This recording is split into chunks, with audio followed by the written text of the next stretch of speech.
जय हिंद दोस्तों, स्वागत है एक बार फिर से आप सभी का आपका अपना YouTube चैनल जीएस इन हिंदी पर। जैसा कि आप सभी को पता है, यहाँ पर हम लोग बिहार एसआई के साथ साथ एईडीओ, CGL4 और टीचर एलिजिबिलिटी टेस्ट को लेकर के महत्वपूर्ण MCQ को सॉल्व कर रहे हैं। इससे पूर्व में लगभग हम लोगों ने 11 प्रैक्टिस सेट को सॉल्व किया है।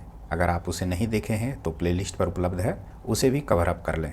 आज की क्लास शुरू होने से पूर्व मैं आपसे कुछ मोटिवेशनल बातें कहना चाहूँगा। वो ये है कि पढ़ाई में एक्सपर्ट बने। जब भी पढ़ाई करने बैठें ये सोचें कि आखिरी बार पढ़ रहा हूँ और कल मेरा एग्ज़ाम है। यकीनन अगर आप इस सोच के साथ तैयारी करेंगे तो वो तैयारी का प्रारूप एक अलग स्तर का होगा। मेरा मानना है कि इस प्रकार की तैयारी आपको एग्जामिनेशन में पास कराने में सहायक होगी। याद रखें, राह संघर्ष की जो चलता है वही संसार को बदलता है। जिसने रातों से है जंग जीती, सुबह सूर्य बनकर वही चमकता है। तो इन्हीं बातों को विराम देते हुए आज के प्रश्न को शुरू करते हैं।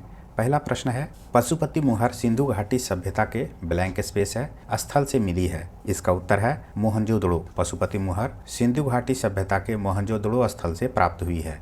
नेक्स्ट क्वेश्चन है, निम्नलिखित में से कौन से हड़प्पा स्थल भारत में स्थित है। यहाँ पर कूट के माध्यम से सही उत्तर की पहचान करना है। 2 का उत्तर है ऑप्शन सी कि 2 और 3 सत्य है, जिसमें से 2 है मिताथल और 3 है बनावली। नेक्स्ट क्वेश्चन है, गुप्तों द्वारा जारी किए गए चांदी के सिक्के कहलाते थे। क्या कहलाते थे? 3 का उत्तर है, इसका सही उत्तर है रूपक। नेक्स्ट क्वेश्चन है, असबाब ए बगावत हिंद नामक पुस्तक का संबंध किससे है। 4 का उत्तर है ऑप्शन सी 1857 के विद्रोह से। अगला प्रश्न है, कलचुरी वंश की स्थापना निम्न में से किसने की थी। 5 का उत्तर है ऑप्शन बी कोक्कल प्रथम ने कलचुरी वंश की स्थापना की थी। इसे याद रखना है, VVI क्वेश्चन है। नेक्स्ट क्वेश्चन है, गोपाल कृष्ण गोखले ने वायसराय कर्जन की तुलना किससे की है। 6 का उत्तर है ऑप्शन डी औरंगजेब से। नेक्स्ट क्वेश्चन है, गुलामों की देखभाल के लिए किसने एक पृथक विभाग बनाया। 7 का उत्तर है ऑप्शन डी फिरोज शाह तुगलक। अगला प्रश्न है, भारत में मुगल सत्ता का सर्वाधिक विस्तार किसके समय में हुआ। 8 का उत्तर है ऑप्शन डी औरंगजेब के समय में। अगला प्रश्न है, भारत छोड़ो आंदोलन के दौरान गठित समानांतर सरकारों में से सबसे लंबे समय तक चलने वाली सरकार कौन थी। 9 का उत्तर है ऑप्शन बी 17 में बनाई गई सरकार। अगला प्रश्न है, इंडिया डिवाइडेड पुस्तक निम्नलिखित में से किसके द्वारा लिखी गई थी। 10 का उत्तर है ऑप्शन बी राजेंद्र प्रसाद। अगला प्रश्न है, निम्नलिखित में से किसने खिलाफत आंदोलन के संबंध में कहा था कि हिंदुओं और मुसलमानों में एकता स्थापित करने का ऐसा अवसर आगे 100 वर्षों तक नहीं मिलेगा। इसका उत्तर है ऑप्शन ए महात्मा गांधी ने इस प्रकार का बातें कही थी। बढ़ते हैं अगले प्रश्न की ओर। प्रश्न है, कौन सा अंग्रेज अधिकारी 1615 ईस्वी में जहांगीर से मिलकर मुगल साम्राज्य के सभी भागों में व्यापार करने और फैक्ट्री खोलने का अधिकार प्राप्त करने में सफल रहा। 12 का उत्तर है option C sir Thomas Roe. अगला प्रश्न है, सूची 1 को सूची 2 से मिलान कीजिए। यहाँ पर हमें कूट के माध्यम से सही उत्तर की पहचान करना है। इसका उत्तर है ऑप्शन सी, जिसमें से कह रहा है ऑप्शन ए में है कि भारतीय संविधान की दूसरी अनुसूची किससे संबंधित है। तो इसका उत्तर होगा वेतन भत्ते एवं पेंशन से। भारतीय संविधान की 5वीं अनुसूची किससे संबंधित है। याद रखें, VVI क्वेश्चन है ये सभी। अनुसूचित क्षेत्रों का प्रशासन से। सी है, भारतीय संविधान की 9वीं अनुसूची किससे संबंधित है। इसका उत्तर होगा भूमि सुधार कानून से। और भारतीय संविधान की 10वीं अनुसूची किससे संबंधित है। उत्तर होगा दल बदल विरोधी कानून से। तो इस प्रकार से इस प्रश्न का सही एक्सप्लेनेशन था। बढ़ते हैं अगले प्रश्न की ओर। प्रश्न है कि भारतीय संविधान में प्रदत्त स्वतंत्रता का अधिकार के संबंध निम्नलिखित में से कौन सा सत्य नहीं है। 14 का उत्तर है ऑप्शन बी भाषण व अभिव्यक्ति की आवधित स्वतंत्रता। नेक्स्ट क्वेश्चन है, संविधान सभा में प्रस्तुत उद्देश्य प्रस्ताव में अभिव्यक्ति विचार को भारतीय संविधान के किस भाग से पूर्णतः शामिल किया। 15 का उत्तर है ऑप्शन डी प्रस्तावना। नेक्स्ट क्वेश्चन है, करों और सरकारी कामकाज के निर्वाह में हुई अन्य प्राप्तियों में से संघीय सरकार को प्राप्त हुआ समूचा राजस्व जमा होता है। 16 का उत्तर है ऑप्शन सी भारत की संचित निधि में जमा होता है। नेक्स्ट क्वेश्चन है कि निम्नलिखित में से किसके विरुद्ध जनहित याचिका दायर नहीं की जा सकती है। इसका उत्तर है ऑप्शन सी निजी पक्षकार के खिलाफ। बढ़ते हैं अगले प्रश्न की ओर। प्रश्न है, भारत में अविश्वास प्रस्ताव के संदर्भ में निम्नलिखित कथनों पर विचार कीजिए। बिल्कुल विचार करेंगे। यहाँ पर कौन से कथन सत्य है ये कूट के माध्यम से बताना है। 18 में कहता है इस प्रश्न का सही उत्तर है ऑप्शन डी, जिसमें से 1, 2, 3 तीनों को सत्य माना गया है। कहता है कि भारतीय संविधान में कहीं भी अविश्वास प्रस्ताव का उल्लेख नहीं किया गया है। दूसरा है कि अविश्वास प्रस्ताव केवल लोकसभा में ही पुनः स्थापित किया जा सकता है। तीसरा है अविश्वास प्रस्ताव लाने हेतु न्यूनतम 50 सदस्यों का समर्थन आवश्यक है। तो इस प्रकार से पहला, दूसरा, तीसरा ये तीनों ऑप्शन मूल रूप से सत्य है।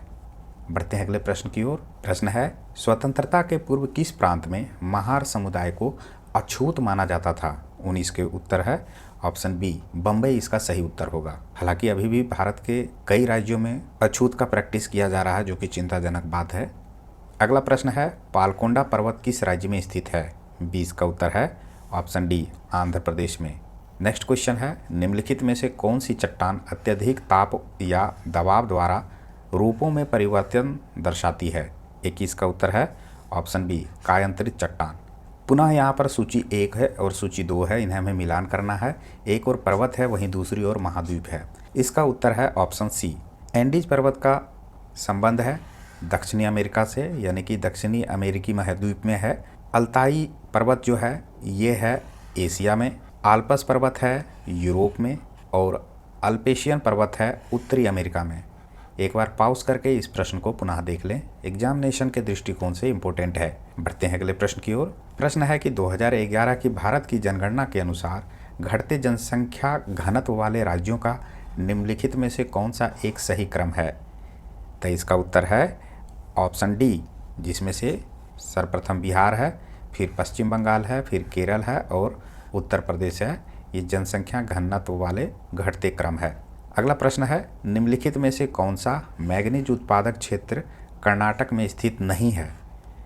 24 का उत्तर है ऑप्शन डी, जिसमें से श्रीकाकुलम के बारे में कह रहा है। यहाँ पे मैग्नीज का उत्पादन नहीं होता है। ABC जो है यहाँ पर मैग्नीज का उत्पादन होता है, तो इस तरह से इसे ध्यान में रखना है। प्रश्न है कि भूमध्य रेखीय क्षेत्र के संबंध में निम्नलिखित में से कौन से कथन गलत हैं?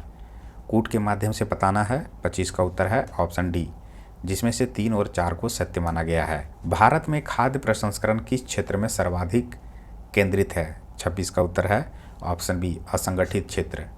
प्रश्न है, साल्मोनेला टाइफी नामक जीवाणु द्वारा होने वाला रोग है, कौन सा रोग है? 27 का उत्तर है डी, मियादी बुखार। अगला प्रश्न है, निम्नलिखित कथनों में से कौन सा कथन स्तनधारियों के लिए सत्य नहीं है? 28 का उत्तर है ऑप्शन सी, उनके हृदय में 3 कोष्ठक होते हैं। ये सत्य नहीं है। बाकी बात, उनके शरीर पर बाल होना चाहिए, उनमें से कुछ अंडे देते हैं, उनमें से कुछ जलीय होते हैं। तो ABD जो है मूल रूप से सत्य है। असत्य कथन की पहचान करना था, तो सी यहाँ पर असत्य है। अगले प्रश्न की ओर बढ़ते हैं। निम्नलिखित में से कौन सा एक विभिन्न फसलों के लिए मृदा में विद्यमान एक सूक्ष्म पोषक तत्व है? 29 का उत्तर है बी, मैग्नीज। प्रश्न है, न्यूट्रोफिल्स और लिम्फोसाइट्स का उद्गम होता है, कहाँ होता है? उत्तर है अस्थि मज्जा में। प्रश्न है, निम्नलिखित में से कौन सा जीव अन्य से अलग है? 31 का उत्तर है option C, ringworm. Next question है, सेक्रेटिन एवं कोलिस्टोकाइनिन हार्मोन्स किस में स्रावित किए जाते हैं? 32 का उत्तर है ऑप्शन सी, ड्यूडेनम में। अगला प्रश्न है, शरीर की वृद्धि व नई कोशिकाओं के लिए निर्माण के लिए सबसे आवश्यक पोषक तत्व है? 33 का उत्तर है ऑप्शन सी, प्रोटीन। प्रश्न है, उस पादप का चयन कीजिए जिसमें रंध्र दिन के समय बंद तथा रात में खुला रहते हैं। 34 का उत्तर है ऑप्शन सी, नागफनी। प्रश्न है, निम्नलिखित में से किसमें नर तथा मादा युग्मों को विदद अनाश्रित तथा स्वतंत्र जीवी होते हैं? 35 का उत्तर है ऑप्शन डी, स्फैग्नम। प्रश्न है, निम्न में से कौन सा युग्म ऊष्मा का अच्छा चालक है? 36 का उत्तर है ऑप्शन बी, रजत तथा ताम्र। नेक्स्ट क्वेश्चन है, आभासी एवं सीधी छवि के लिए दर्पण का आवर्धन होना चाहिए। 37 का उत्तर है ऑप्शन डी, धनात्मक। नेक्स्ट क्वेश्चन है, धात्विक ऑक्साइड की प्रकृति कैसी होती है? 38 का उत्तर है ऑप्शन ए, क्षारीय होती है। परमाणु में कक्षों को भरने का क्रम किससे नियंत्रित होता है? 40 का उत्तर है ऑप्शन बी, अफबाऊ सिद्धांत के द्वारा। नेक्स्ट क्वेश्चन है, एस्पिरिन किसका साधारण नाम है? 41 का उत्तर है option D, acetic salicylic acid का। अगला प्रश्न है, भारत के पहले सुपर कंप्यूटर को किस वर्ष निर्मित किया गया था? 42 का उत्तर है ऑप्शन ए 1990-91। अगला प्रश्न है, ऋणात्मक होलों यानी कि रिक्तियों के कारण किस प्रकार के अर्धचालकों में इलेक्ट्रॉनों का संवहन होता है? 43 का उत्तर है ऑप्शन बी एन प्रकार के अर्धचालकों में। नेक्स्ट क्वेश्चन है, जेट इंजन का आविष्कार किसने किया था? 44 का उत्तर है option D sir Frank Whittle ने किया था जेट इंजन का आविष्कार। बढ़ते हैं अगले प्रश्न की ओर। प्रश्न है कि वैश्विक जलवायु स्थिति रिपोर्ट प्रत्येक वर्ष किस संगठन द्वारा जारी की जाती है? अब ऐसे प्रश्न अक्सर एग्जामिनेशन में आ रहे हैं। इसका उत्तर होगा ऑप्शन डी विश्व मौसम विज्ञान संगठन WMO के द्वारा। गलती से लोग UNFCCC को टिक मार देगा जो नहीं पढ़ा है। अगला प्रश्न है, भारत में किस वर्ष राष्ट्रीय बाढ़ नियंत्रण कार्यक्रम की शुरुआत की गई थी? 46 का उत्तर है ऑप्शन सी 1954 में। अगला प्रश्न है, अर्थव्यवस्था का मौद्रिक आधार क्या है? 47 का उत्तर है ऑप्शन ए जनता और बैंकों द्वारा भंडार के रूप में धारित मुद्रा की राशि। नेक्स्ट क्वेश्चन है, खाद्य संरक्षण आयोग निम्नलिखित में से किस अधिनियम के अंतर्गत स्थापित एक वैधानिक निकाय है? 48 का उत्तर है ऑप्शन ए राष्ट्रीय खाद्य सुरक्षा अधिनियम 2013। ये भी VVI क्वेश्चन है, याद रखना है। नेक्स्ट क्वेश्चन है, किस समिति की सिफारिश पर 1 जुलाई 1955 को इंपीरियल बैंक का राष्ट्रीयकरण कर स्टेट बैंक ऑफ इंडिया की स्थापना की गई? इसका उत्तर है ऑप्शन बी गोरेवाल समिति। है ना, यहाँ पर 2 प्रश्न बन सकता है, पूछ देगा स्टेट बैंक ऑफ इंडिया की स्थापना कब की गई थी? याद रखना है 1 जुलाई 1955 होगा। ये भी प्रश्न पूछ सकता है कि स्टेट बैंक ऑफ इंडिया किस बैंकों का नाम बदल कर किया गया था? तो याद रखना है इंपीरियल बैंक का नाम बदल कर किया गया था। अगला प्रश्न है, सूची 1 को सूची 2 से सुमेलित कीजिए तथा नीचे दिए गए कूट के माध्यम से सही उत्तर की पहचान कीजिए। सूची 1 में उत्सव है, वहीं सूची 2 में राज्य तथा केंद्र शासित क्षेत्र है। इसका उत्तर है ऑप्शन सी हॉर्नबिल पर्व मनाया जाता है नागालैंड में, संगाई पर्व मनाया जाता है मणिपुर में, राजहंस पर्व मनाया जाता है आंध्र प्रदेश में, वहीं हेमिंग पर्व मनाया जाता है लद्दाख में। एक बार पॉज करके पुनः इस प्रश्न को एक बार देख लें, क्योंकि अक्सर एग्जामिनेशन में सूची को मिलाने को दिया जाता है। तो इस प्रकार से यहाँ पर हम लोगों ने महत्वपूर्ण 50 MCQ को सॉल्व किया। आशा करता हूँ कि ये वीडियो आपके लिए उपयोगी लगा होगा। मेरी गुजारिश है कि इस वीडियो से आपको कुछ सीखने को मिला तो लाइक करें, और चैनल को सब्सक्राइब नहीं किए तो सब्सक्राइब करें, साथ ही बेल आइकन को प्रेस करें जिससे न्यू एजुकेशनल वीडियो की जानकारी नोटिफिकेशन के रूप में आपको प्राप्त हो सके।